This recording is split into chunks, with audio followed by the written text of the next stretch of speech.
नमस्कार मित्रांनो, आज आपण आपल्या व्हिडिओमध्ये पोर्टफोलिओ म्हणजे काय, तो कसा बनवला जातो ह्याविषयी संपूर्ण माहिती या व्हिडिओमध्ये बघणार आहोत. तुम्हाला जर तुमचं स्वतःचं पोर्टफोलिओ डेव्हलप करायचा असेल, तो कसा बनवायचा असेल हे माहिती नसेल, तर हा व्हिडिओ तुमच्यासाठी फायदेशीर ठरू शकतो. म्हणून हा व्हिडिओ शेवटपर्यंत नक्की बघा. पोर्टफोलिओ ही गुंतवणूक आणि वित्त व्यवस्थेतील सर्वात मूलभूत संकल्पनांपैकी एक आहे. जर तुम्ही कधी गुंतवणूक करायचा विचार करत असाल तर ते तुम्ही संज्ञा नक्कीच ऐकली असेल. मित्रांनो, आज आपण पोर्टफोलिओ म्हणजे काय, त्याचे किती प्रकार असतात, पोर्टफोलिओ कसा तयार करायचा याची माहिती घेणार आहोत. पोर्टफोलिओ म्हणजे काय? पोर्टफोलिओ हा एखाद्या व्यक्तीचा किंवा संस्थेचा stock, bond, real estate, mutual fund आणि इतर सिक्युरिटीजसह संपूर्ण गुंतवणुकीचा संग्रह असतो. त्यालाच आपण पोर्टफोलिओ देखील म्हणू शकतो. पोर्टफोलिओ म्हणजे स्टॉक, बॉन्ड, कमोडिटी, कॅश अशा आर्थिक गुंतवणुकीचा संग्रह. तुमचा पोर्टफोलिओ तुमच्या सर्व गुंतवणुकीची माहिती देतो. गुंतवणूकदाराच्या पोर्टफोलिओला त्याचे होल्डिंग म्हणून देखील ओळखले जाते. काही लोक त्यांचे स्वतःचे गुंतवणूक पोर्टफोलिओ स्वतः मॅनेज करतात, तर काही लोक त्यांच्या वतीने पोर्टफोलिओ मॅनेज करण्यासाठी आर्थिक सल्लागार किंवा तज्ज्ञ नियुक्त करणे पसंत करतात. आर्थिक भाषेव्यतिरिक्त पोर्टफोलिओ इतर वस्तू किंवा गोष्टींच्या संग्रहाचा संदर्भ घेऊ शकतो. उदाहरणार्थ, एखाद्या कलाकाराकडे त्यांच्या कलाकृतीचे वर्णन करणारा पोर्टफोलिओ असू शकतो. एखाद्या विद्यार्थ्याकडे एक पोर्टफोलिओ असू शकतो ज्यामध्ये त्याची शैक्षणिक कामगिरी सांगितली जाते. पुढे बघूया पोर्टफोलिओचे किती प्रकार पडतात. पोर्टफोलिओचे मुख्यतः 5 प्रकार आहेत. पहिला, ग्रोथ पोर्टफोलिओ. ग्रोथ पोर्टफोलिओला आक्रमक पोर्टफोलिओ असे देखील म्हणतात. यामध्ये तुमच्या गुंतवणुकीवर जास्त परतावा मिळवण्यासाठी अधिक आर्थिक जोखीम घ्यावी लागते. अनेक पोर्टफोलिओमध्ये सामील करण्यासाठी गुंतवणूकदार नवीन कंपन्या शोधतात, ज्या कंपन्यांना भांडवलाची गरज नाही आणि भविष्यात चांगला परतावा देऊ शकतील अशा कंपन्या यामध्ये निवडल्या जातात. स्थिर वाढ असलेल्या जुन्या आणि अधिक स्थिर कंपन्या सहसा या प्रकारच्या पोर्टफोलिओमध्ये घेत नाहीत. तुमची जोखीम घेण्याची क्षमता जास्त असेल किंवा तुम्हाला दीर्घ कालावधीसाठी गुंतवणूक करायची असेल तर या प्रकारचा पोर्टफोलिओ आदर्श असू शकतो.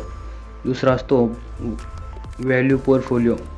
व्हॅल्यू पोर्टफोलिओमध्ये व्हॅल्यू स्टॉक्स निवडले जातात. या पोर्टफोलिओच्या चांगल्या कंपनीच्या कमी किमतीच्या शेअर्सचा बनवलेला संच असतो. गुंतवणूकदार ते कमी किमतीचे शेअर्स खरेदी करतात, नंतर किंमत वाढल्यावर चांगला नफा कमावतात. वेळोवेळी उत्पन्न मिळवून देणाऱ्या शेअर्सवर लक्ष केंद्रित करण्याऐवजी व्हॅल्यू पोर्टफोलिओ असलेला गुंतवणूकदार दीर्घकालीन उद्दिष्ट ठेवून शेअर्स खरेदी करतो, जेणेकरून त्यांना लाँग टर्ममध्ये चांगला परतावा मिळतो.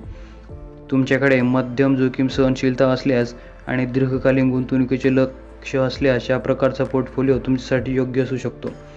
तिसरा आहे संरक्षणात्मक पोर्टफोलिओ. यामध्ये स्टॉक, एखाद्या उद्योग किंवा क्षेत्रातील कंपनी अस्थिर स्टॉक असतात, जे बाजारातील बदलांनंतरही बहुतांशी स्थिर असतात. बचावात्मक पोर्टफोलिओ हा कमी अस्थिरतेचा स्टॉकचा बनलेला असतो. याचा उद्देश बाजारातील मंदीच्या वेळी होणारे नुकसान मर्यादित करणे असतो. बचावात्मक पोर्टफोलिओमध्ये अनेकदा कमी धोका असतो, परंतु ते कमी परतावा देखील असतो. पुढचा आहे इन्कम पोर्टफोलिओ. उत्पन्न किंवा इन्कम पोर्टफोलिओ दर महिन्याला काही प्रमाणात उत्पन्नावर लक्ष केंद्रित करण्यासाठी डिझाईन केले आहे. भविष्यात चांगला परतावा मिळवण्याऐवजी गुंतवणूकदार अशा गुंतवणुकीचा शोध घेतात, त्यामुळे त्यांना लाभांश मिळू शकेल. त्यामुळे कमी जोखीम आणि स्थिर लाभांश देणाऱ्या मालमत्तेत गुंतवणूक केली जाते. जर तुम्हाला जास्त जोखीम घ्यायची नसेल किंवा तुम्ही अल्प ते मध्यम मुदतीसाठी गुंतवणूक करण्याचा विचार करत आहात तर या प्रकारचा पोर्टफोलिओ आदर्श आहे. पुढचा आहे संतुलित पोर्टफोलिओ. संतुलित पोर्टफोलिओ हा गुंतवणूकद्वारे निवडलेला सर्वात सामान्य पर्यायापैकी एक आहे. अस्थिरता कमी करणे हा या प्रकारच्या पोर्टफोलिओचा उद्देश आहे. यामध्ये मुख्यतः उच्च उत्पन्न देणारे मध्यम वाढीचे स्टॉक तसेच बॉन्डचा हिस्सा समाविष्ट असतो. या प्रकारच्या पोर्टफोलिओ कमीत कमी मध्यम जोखमीची क्षमता असलेल्या आणि मध्यम ते दीर्घकालीन गुंतवणूक असलेल्या व्यक्तीसाठी आदर्श मानला जातो. पुढे बघूया पोर्टफोलिओ कसा बनवायचा.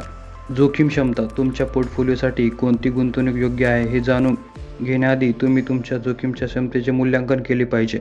इक्विटी डेट किंवा सरकारी सिक्युरिटीज, गोल्ड या प्रत्येकामध्ये किती गुंतवणूक करायची आहे हे तुम्ही तुमच्या क्षमतेनुसार ठरवू शकता.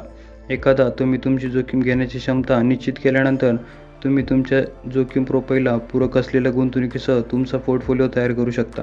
पुढचं, गुंतवणुकीत विविधता. जोखीम क्षमतानंतर तुमचे लक्ष्य एक वैविध्यपूर्ण पोर्टफोलिओ तयार करणे हे असले पाहिजे, जेणेकरून तुम्हाला चांगला परतावा मिळेल आणि त्याचबरोबर तुमच्या पैशाचे संरक्षण देखील होईल. तुम्ही विविध क्षेत्रात गुंतवणूक करून वैविध्य मिळू शकतं. त्यांच्या मदतीने तुम्ही धोका कमी करू शकता. काही वेळा एखाद्या कंपनीचं किंवा कंपन्यांच्या क्षेत्रावर गुंतवणुकीत नुकसान होत असल्यास इतर गुंतवणूक तुम्हाला नुकसान कमी करण्यास मदत करतात. हे तुमच्या पोर्टफोलिओमधील गुंतवणुकीवर मोठा परिणाम होण्यापासून प्रलंबित करतात. नियमितपणे गुंतवणूक व गुंतवणुकीचा मागोवा. तुम्ही तुमच्या पोर्टफोलिओच्या कार्यक्षमतेच्या अधूनमधून मूल्यांकन केले पाहिजे.